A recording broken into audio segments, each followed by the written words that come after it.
पिछले एपिसोड में हमने दो शाओचन के बारे में जाना था। एक अर्थ पे होता है, दूसरा हीवन में था। लेकिन दोनों की किस्मत बिल्कुल एक जैसी ही थी। दोनों की किस्मत में मरना लिखा हुआ था, लेकिन मरना भी इस तरह से कि जैसे दोनों मरेंगे उनका टाइम भी सेम होगा। इस वजह से दोनों की स्पिरिट आपस में स्वाइप हो गई होती है। और अब अर्थ वाला शाओचन जो था उसके पास हीवन वाली शाओचन की सारी पावर आ चुकी थी। पर अभी सारे के सारे लोग इस बात से बिल्कुल अनजान है कि शाओचन जो एक नॉर्मल सा ही डिसाइपल था, अब वो बहुत ज्यादा पावरफुल बन चुका है। इतना पावरफुल कि कोई उसकी पावर का अंदाजा भी नहीं लगा सकता। जिसके बाद यहाँ से ये एपिसोड शुरू होता है। तो इस एपिसोड की शुरुआत में हम शाओचन को देखते हैं जो अपने स्पिरिचुअल वर्ल्ड में पहुंच गया था। वहां आने के बाद उसे बहुत ही ज्यादा स्ट्रॉन्ग एनर्जी महसूस हो रही होती है। उसे महसूस करके वो भी हैरान था कि अरे ये इतनी ज्यादा स्ट्रॉन्ग एनर्जी कहाँ से आ रही है। तब उस एनर्जी के बीच में उसे हीवन वाला शाओचन दिखाई देता है। उसे देखकर तो वो हैरान था कि अरे तुम कौन हो। उसे धीरे धीरे करते हुए सारी चीजें याद आने लगती है कि अरे हाँ, जब वो डिसाइबल मुझे मार रहे थे तभी मेरे अंदर कुछ अचानक से पावर गई थी। तो शायद इसका मतलब ये है कि यही बंदा जो था मेरे अंदर घुस चुका है। इसी की पावर का मैं इस्तेमाल कर पाया था, जिस वजह से मैंने उन डिसाइबल को मजा चखाया। वो हीवन वाले शाओचन का शुक्रिया करते हुए कह रहा होता है, सीनियर आपका बहुत बहुत शुक्रिया जो आपने मेरी जान बचाई, वरना तो मैं उन डिसाइबल के हाथों मर गया होता। हीवन वाला शाओचन अपने मन में कह रहा होता है, मेरे पास काफी सारी सुप्रीम लेवल की टेक्निक है जिनका इस्तेमाल करूँ तो मेरे सामने बड़े से बड़े कल्टीवेटर नहीं टिक पाएंगे। लेकिन यहाँ पर एक छोटी सी गड़बड़ी ये है कि जिस बंदे की बॉडी के अंदर मैं गया हूँ ना, उसकी बॉडी इतनी ज्यादा स्ट्रांग नहीं कि वो इतनी ज्यादा सुप्रीम लेवल की टेक्निक को अभी हैंडल कर सके। जहाँ तक कि मेरा ख्याल है, मुझे ऐसा लग रहा है कि मुझे अभी फर्स्ट लेवल से वापस से स्टार्ट करना पड़ेगा, क्योंकि जितनी पावर मेरे पास हीवन में थी मैं उन सभी पावर का अभी तो यहाँ पर इस्तेमाल नहीं कर पाऊंगा, वरना तो मुझे जिस बंदे की बॉडी मिली है वो बॉडी भी खराब हो जाएगी। अर्थ वाला शाओचन दूसरे शाओचन से कह रहा होता है, सीनियर आपने मुझे अपने बारे में कुछ बताया नहीं, आप बताएंगे कि आप कौन हैं और आप कहां से आए हैं। आपको मेरी मदद करने का ख्याल कैसे आया? क्या आप ऐसे ही सारे लोगों की मदद किए करते हैं क्या? अगर ऐसा है तो ये तो बहुत अच्छी बात है। मैं यहाँ पर आपका दोबारा से शुक्रिया करना चाहता हूँ और आगे से फ्यूचर में आप जो भी मुझसे करने कहेंगे ना, मैं वो सारी चीजें करने की कोशिश करूंगा, क्योंकि आपने मेरी जान बचाई है और मैं आपकी बातें तो मान ही सकता हूँ।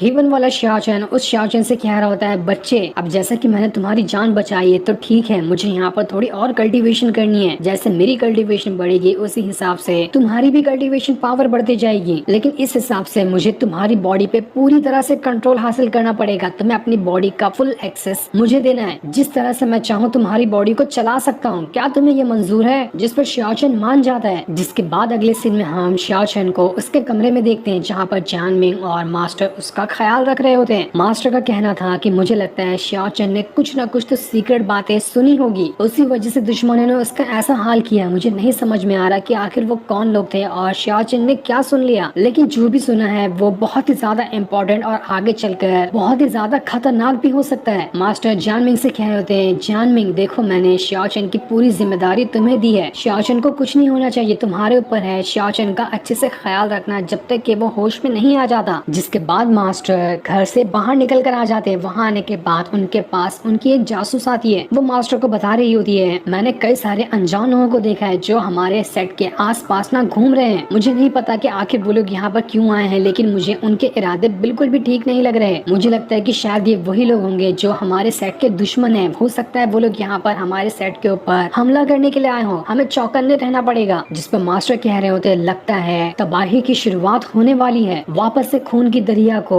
बहाना पड़ेगा। दूसरी तरफ हम बाजार का सीन देखते हैं, जहाँ पर एक बंदी अपना फिगर दिखाते हुए एक शराबी बंदे को रुझाने की कोशिश कर रही थी। वो उसे रुझाते हुए किसी कोने में ले जाती है। क्या पता उसके इंटेंशन क्या थे, लेकिन जो भी थे वो गलत ही लग रहे थे। वो शराबी बंदा लात टपकाते हुए उस बंदी का पीछा कर रहा होता है। जहाँ जहाँ वो जा रही थी मक्खी की तरह वो भिनभिनाते हुए उसी के पीछे पीछे जा रहा था। और जैसे ही वो लड़की उस बंदे को किसी सुनसान जगह पर लेकर आती है, अपने वो नाखून बाहर निकाल लेती है, जो कि किसी डायन वगैरह जैसे नाखून दिख रहे थे। वो अपने नाखून को सीधा उस बंदे के अंदर घुसाते हुए कहती है, मुझे पता था कि सारे के सारे मर्द जो होते हैं वो एक ही जैसे होते हैं। वो जो बंदी थी वो लॉस्ट सोल वैली से थी और लोगों को पोजेस करना उसकी सबसे खास टेक्निक है। वो लड़की शराबी बंदे को पूरी तरह से कंट्रोल कर पा रही थी। जैसे जैसा वो करने कहती, कठपुतली की तरह वो शराबी बंदा वही कर रहा होता है। पर तब बाजार के अंदर एक बंदा आता है जो काफी ज्यादा पावरफुल दिखाई दे रहा था। वो बंदा वहाँ पर उस लड़की के अटैक को डिस्ट्रॉय करते हुए कह रहा होता है, लॉस्ट सोल वैली की डायन तुम फिर से यहाँ पर आ गई। आखिर तुम्हारा इरादा क्या है? तुम जैसी डायन लोगों को तो मैं अपने बाएं हाथों से हरा सकता हूँ। वो बंदा फ्लेम फ्लेम सेट का एक मेंबर था जिसके पास सबसे खास टेक्निक उसकी फ्लेम की ही पावर होती है। वो डायन कह रही थी, फ्लेम सेट के डिसाइपल, आखिर तुम्हारी हिम्मत कैसे हुई यहाँ पर आकर मेरे काम में टांग अड़ाने की? मैं तुम्हें नहीं छोड़ने वाली। तभी वहाँ से दुआन गुजर रहा होता है जो सभी से कहता है, टारगेट जब सबका एक ही है तो तुम लोग यहाँ पर ट्रबल क्रिएट करने की क्यों कोशिश कर रहे हो?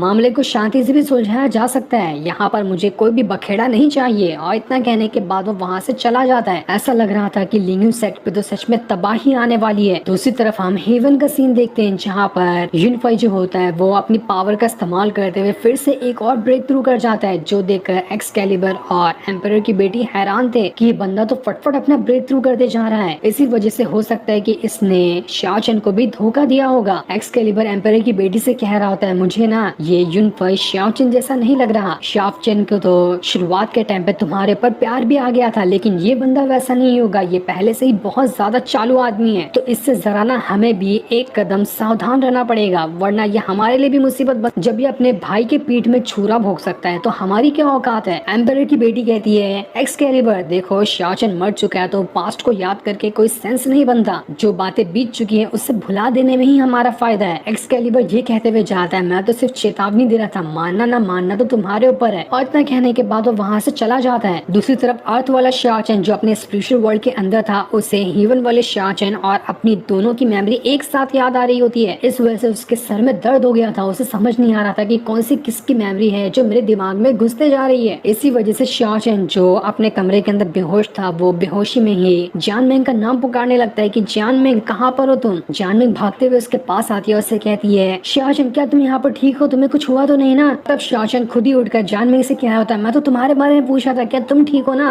कहीं उन डिसाइपल ने तुम्हें चोट तो नहीं पहुंचाई? इस चीज को देखकर तो बेचारी जान मेंग की आंखों में आंसू आ जाते हैं। ये खुशी के आंसू थे। वो कह रही होती है, शाओ चेन तुम्हें पता है मैं तुम्हारे लिए कितना ज्यादा परेशान थी, तुम न जाने कितने दिनों से बेहोश थे, उसके बाद आज तुम्हें होश आया है। मैं तुम्हारे लिए बहुत ही ज्यादा खुश हूँ। दूसरी तरफ लियान सेट जो होता है वो अपनी पूरी की पूरी आर्मी को लेकर लिंग यू सेट पे आ चुका था। वो जबरदस्ती अंदर घुसने की कोशिश कर रहा होता है। डिसाइपल ने उन्हें जब रोकने की कोशिश की तो वो लोग डिसाइपल को ही धमका रहे थे। वो लोग कह रहे होते हैं, आज तो हम यहाँ पर तुम्हारे बाराती आए हैं, जरा दावत का इंतजाम करो, ऐसे खड़े खड़े हमारा मुंह क्या देख रहे हो? तुम्हारे सेट को ही डोली में बिठाकर हम आज ले जाएंगे। जिसके बाद तो उन लोगों ने यहाँ पर लिंग यू सेट के ऊपर ही हमला शुरू कर दिया था। लिंग यू सेट के डिसाइपल लियान सेट के मेंबर लोग के ऊपर अटैक करना शुरू कर देते। देखते ही देखते दोनों के बीच काफी जबरदस्त फाइट शुरू हो गई थी। लेकिन तब वहाँ पर लियान सेट का एक जर्नल आता है। वहाँ पर आने के बाद वो लिंग यू सेट के डिसाइपल से कह रहा था, क्या तुम्हारे मास्टर लोगों ने तुम्हें तमीज नहीं सिखाई कि मेहमानों का किस तरह से स्वागत किया जाता है? क्या ये भी मुझे तुम लोगों को सिखाना पड़ेगा? उस जर्नल का नाम फायरी था, बिल्कुल फायर से बना होता है वो, ऐसा लग रहा था। और तब वहाँ पर लिंग यू सेट के मास्टर आते हैं। वहाँ आने के बाद वो जैसे एक कदम रखते हैं, उनकी पावर की वजह से लिंग सेट के जितने भी लोगों ने वहाँ पर आग लगाई थी वो सब बुझ जाती है। सारे छोटे मोटे डिसाइपल तो डर के पीछे भाग चुके थे मास्टर को देखकर। जिसके बाद अब देखते ही देखते फायरी और मास्टर के बीच में काफी जबरदस्त फाइट शुरू हो जाती है। दोनों अपनी पावर का इस्तेमाल करते हुए एक दूसरे के ऊपर अटैक कर रहे थे। ये फाइट बहुत ही ज्यादा जबरदस्त थी। छोटे मोटे डिसाइपल की तो कोई औकात ही नहीं कि यहाँ पर आकर उन्हें टोक सके, इतने ज्यादा पावरफुल दोनों होते हैं। फायरी यहाँ पर लिंग यू सेट के मास्टर से कह रहा होता है, मास्टर तुम्हें पता है हम यहाँ पर तुम्हारे डिसाइपल को नुकसान पहुँचाने नहीं है, हमारी बस एक छोटी सी शर्त है, वो पूरा कर दो, हम तुम्हें और तुम्हारे सारे डिसाइपल को छोड़ देंगे। वो शर्त ये है कि हमें जान मिंग चाहिए, हम उसे ही लेने यहाँ पर आए हैं, इज्जत से उसे हमारे हवाले कर दो, वरना आज ही के दिन तुम्हारा सेट इस दुनिया के नक्शे से गायब हो जाएगा। इस चीज को सुनकर मास्टर समझ चुके थे, तो अच्छा यही बात है। इसी चीज को शाओ चेन ने सुना था कि ये सारे बदमाश जान मिंग को ही लेने आए थे, उसी वजह से उसने उसी टाइम इनसे फाइट करने की कोशिश की होगी, जिस वजह से उसकी ऐसी हालत हुई। अब तो मैं भी जान चुका हूँ इनके असल इरादे क्या है, इसलिए मैं तो अभी नहीं छोड़ने वाला। आज यहाँ पर मेरी जान की न चली जाए, लेकिन मैं जान मिंग को इनके हवाले तो नहीं करूंगा। मास्टर अपनी पावर का इस्तेमाल करते हुए अपने स्पिरिचुअल ड्रैगन को वहाँ पर बुला लेते हैं, जो कि आइस ड्रैगन होता है। इस चीज को देखकर फायरी अपने फायर फिनिक्स को बाहर निकाल लेता है, और अब देखते ही देखते आइस ड्रैगन और फायर फिनिक्स के बीच में काफी जबरदस्त फाइट शुरू हो गई थी। यहाँ पर ये दोनों फाइट कर रहे थे, तो नीचे जितने भी डिसाइपल होते हैं वो एक दूसरे के सेट वालों से फाइट करते जा रहे थे, जहाँ दोनों सेट के बीच काफी जबरदस्त फाइट हो रही थी। लेकिन यहाँ पर भी लियान सेट जो होता है वो ज्यादा पावरफुल लग रहा था। लिंग यू सेट के सारे डिसाइपल उनके सामने उतना ढंग के तरीके से फाइट नहीं कर पा रहे होते हैं। तो वहीं फायरी और मास्टर दोनों अब भी फाइट कर रहे थे, उनके बीच में भी फैसला नहीं हो पाया था था कि कौन यहाँ पर जीता है और कौन यहाँ पर हारा है। दोनों अब भी एक दूसरे को बराबर की टक्कर दे रहे थे। उनकी फाइट बहुत ही ज्यादा जबरदस्त होती है। यहाँ तक कि मास्टर की पहले से तबीयत खराब थी, लेकिन तब भी उन्होंने फायरी को अच्छी टक्कर दी थी। देखते ही देखते मास्टर का जो आइस ड्रैगन होता है वो फायरी के फायर फिनिक्स को पकड़ के इतना जोर से दबाता है कि वो वहाँ पर खत्म ही हो जाता है। अपने फिनिक्स बर्ड के मरने की वजह से तो फायरी एकदम बौखला चुका था। वो पूरे गुस्से के साथ अब मास्टर के ऊपर अटैक करना स्टार्ट कर देता है और अपने डिसाइपल से कह रहा होता है, जाओ अंदर जाओ और जियानमिंग को उठा कर लाओ। किसी ने भी रोकने की कोशिश की तो उसी टाइम उसे मार डाल। दूसरी तरफ जियानमिंग बेचारी सारी बातों से अनजान वो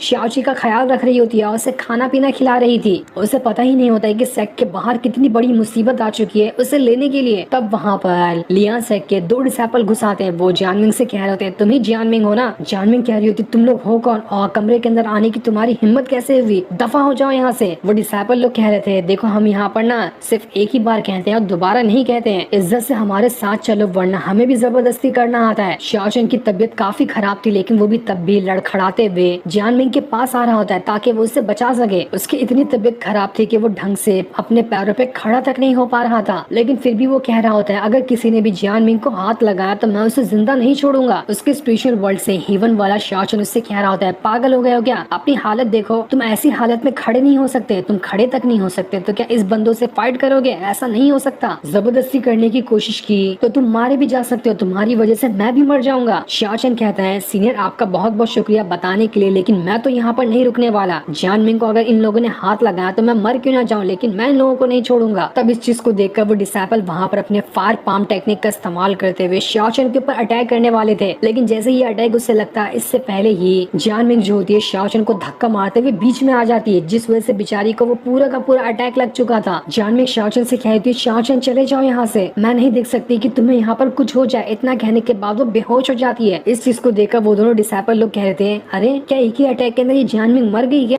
अगर ये मर गई है तो हम अपने जनरल को क्या जवाब देंगे? जिस पर दूसरा डिसाइपल कहता है, वटाना हमारे जनरल को इसकी बॉडी चाहिए ना, मर गई तो हमें इससे फर्क नहीं पड़ता, हम इसकी बॉडी लेके चलते हैं। तब शाओचन दोबारा से लड़खड़ाते हुए खड़ा होता है और उन डिसाइपल के ऊपर अटैक करने की कोशिश करता है, लेकिन वो डिसाइपल लोग तो एक ही अटैक के अंदर शाओचन की वहाँ पर हालत और ज्यादा खराब कर देते हैं। तब हीवन वाला शाओचन उस शाओचन से कह रहा होता है, मैंने तुमसे क्या कहा था कि तुम्हें मेरा ऑर्डर मानना है, लेकिन तब भी तुम यहाँ पर मेरी बातों को क्यों नहीं मान रहे हो? तुम मेरे ऑर्डर के खिलाफ नहीं जा सकते। तुम्हें पता भी है तुम्हारी बॉडी अब तुम्हारी बॉडी नहीं रही, मेरा एक खास इंस्ट्रूमेंट हो चुका है जिसके अंदर समझो कि मेरी जान कैद है। तुम्हारी बॉडी गई तो मेरी जान भी हमेशा के लिए खत्म हो जाएगी, इसलिए तुम्हारी बॉडी का तुमसे ज्यादा मुझे ख्याल रखना है। तो वहीं वो डिसाइपल लोग शाओचन को मार मार कर उसे अधमरा कर देते हैं और जियानमिंग को वैसे उठाकर ले जा रहे होते हैं। हीवन वाला शाओचन उस शाओचन को बता रहा था, तुम्हें पता नहीं है क्या तुम मर गए थे? अगर मेरी सोल तुम्हारे अंदर नहीं गई होती ना तो तुम तो कब का उसी टाइम मर चुके होते उन डिसाइपल के हाथों। मेरी सोल तुम्हारे अंदर गई, इसी वजह से आज मेरी सोल यहाँ पर जिंदा है और तुम्हारी बॉडी जिंदा है। हम दोनों का बिल्कुल परफेक्ट कनेक्शन हो चुका है, ये कभी नहीं टूट सकता। इसलिए आज के बाद तुमने कभी भी मेरी बात को इनकार करने की कोशिश की तो देख लेना मैं तुम्हें नहीं छोड़ूंगा। उल्टा तुम्हें मेरा एहसान मानना चाहिए कि मेरी वजह से आज तुम यहाँ पर जिंदा हो। ये सारी बातें सुनकर शाओचन हैरान रह चुका था। उसे लग रहा था कि वो तो जिंदा ही है, बस उसके अंदर इस हीवन वाले शाओचन की पावर आई है, लेकिन अब उसे सच्चाई मालूम पड़ी कि वो तो मर चुका था। उस शाओचन की स्पिरिट उसके अंदर नहीं गई होती तो वो उसी टाइम मर गया होता, ना कोई उसे उठाने तक आता। शाओचन हीवन वाले शाओचन से बस एक चीज कहता है कि माना कि मैं यहाँ पर मर चुका हूँ, आप मेरी बॉडी का फुल कंट्रोल हासिल कर लेना, लेकिन उसके पहले मुझे बस एक बार जियानमिंग को बचाना है। बस ये छोटी सी मेरी रिक्वेस्ट कर लो, इसे आप पूरा कर देंगे तो उसके बाद मैं आप जिस तरह से कहेंगे मैं वो ही करूंगा। हीवन वाला शाओचन कह रहा होता है, मरे हुए इंसान कभी किसी से सौदा नहीं करते, तुम अपना अधिकार खो चुके हो मुझसे सौदा करने का, इसलिए मैं तुम्हारा कोई सौदा नहीं मानता। वो उसके ऊपर अटैक करने की भी कोशिश करता है, लेकिन जो अर्थ वाला शाओचन होता है ना उसके ऊपर उसका अटैक का उतना खास असर नहीं होता। इस चीज को देखकर हीवन वाला शाओचन कह रहा होता है, अरे ये बंदा तो मुझे नॉर्मल लगा था, लेकिन नहीं, इसके पास कुछ न कुछ तो हिडन टैलेंट है। इसने मेरी सुप्रीम बॉडी वाले अटैक को इतनी आसानी के साथ कैसे रोक लिया? इसलिए वो यहाँ पर शाओचन की मदद करने के लिए तैयार हो जाता है कि वो उसकी मदद करेगा जियानमिंग को बचाने के लिए। इस वजह से रियल वर्ल्ड के अंदर शाओचन को होश आ चुका था। जैसे उसे होश आता है वो पागलों की तरह जियानमिंग को ढूंढने के लिए इधर उधर भागना शुरू कर देता है कि जियानमिंग तुम कहाँ पर हो। दूसरी तरफ हम एक हाथी के बच्चे को देखते हैं, नहीं मतलब कि एक डिसेबल को देखते हैं जो हाथी के बच्चे जैसा ही था। वो जैसे ही लेग पीस खाते हुए आगे बढ़ा होता है उसे वहाँ पर वो दोनों डिसेबल देखते हैं जो जियानमिंग को उठाकर ले जा रहे थे। वो हाथी का बच्चा कुछ कर पाता इससे पहले ही वहाँ पर शाओचन भागते हुए आ जाता है और उनसे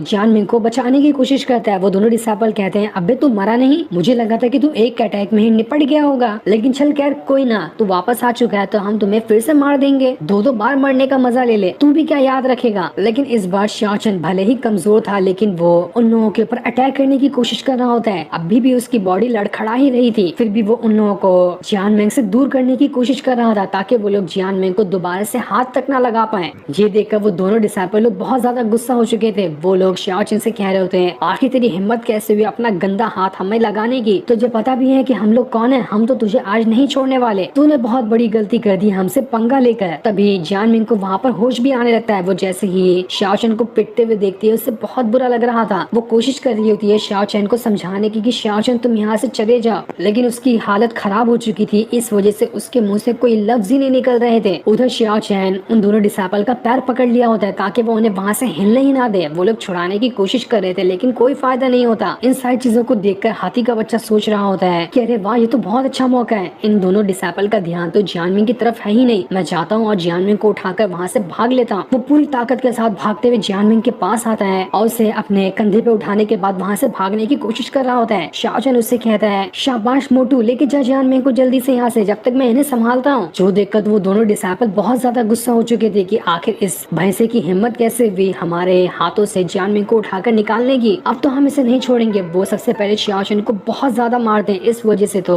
शाओचन का पूरा मुंह फूट चुका था, उसके मुंह से खाली खून ही खून बाहर आ रहा होता है, लेकिन फिर भी वो अपनी जान लगा चुका था कि वो कैसे भी जियान मिंग को बचा कर ही रहेगा। तब हीवन वाला जो शाओचन होता है वो अर्थ वाले शाओचन से कहता, बेवकूफ क्या कर रहे हो तुम, जरा अपनी हालत देखो, कुछ टाइम अगर तुमने और मार खाई ना तो पक्का तुम मरने वाले हो, तुम्हारी वजह से मैं भी मर जाऊंगा। लगता है मैंने तुम्हें बहुत बड़ी गलती कर दी मौका देकर कि तुम जाओ और जियान मिंग को बचाओ। शाओचन हीवन वाले शाओचन से कहता, मैं तब तक की यहाँ पर नहीं रुकूंगा जब तक कि तुम यहाँ पर मेरी मदद नहीं करते जियान मिंग को बचाने के लिए। मैं अपनी खुद की बॉडी को डिस्ट्रॉय कर देने वाला हूँ जियान मिंग को बचाते हुए, इसलिए भला इसी में है कि मेरी मदद करो यहाँ पर। इस चीज को सुनकर हीवन वाले शाओचन को बहुत ज्यादा गुस्सा आ रहा था कि आज तक कभी मुझ पे किसी ने ऑर्डर नहीं चलाया और ये देखो कितने शान से मुझे ऑर्डर दे रहा है, लेकिन क्या करूँ, मेरी भी तो यहाँ पर मजबूरी ही है। वो बिल्कुल कंफ्यूज होता है कि वो यहाँ पर अब करे तो करे क्या। वो डिसाइपल लोग जैसे ही एक बहुत ही ज्यादा पावरफुल वाला अटैक शाओचन पे करके उसकी जान लेने वाले होते हैं, तभी हेवन वाला शाओचन की बॉडी को पूरी तरह से अपने कंट्रोल में ले लेता है और अब वो जैसा करेगा शाओचन की बॉडी वैसे ही कर रही होती है। उसकी खून भरी आंखों को ही देखकर वो जो दोनों डिसाइपल होते हैं ना, उनकी फटकर चार हो चुकी थी और वो दोनों वहाँ पर बेहोश हो जाते हैं।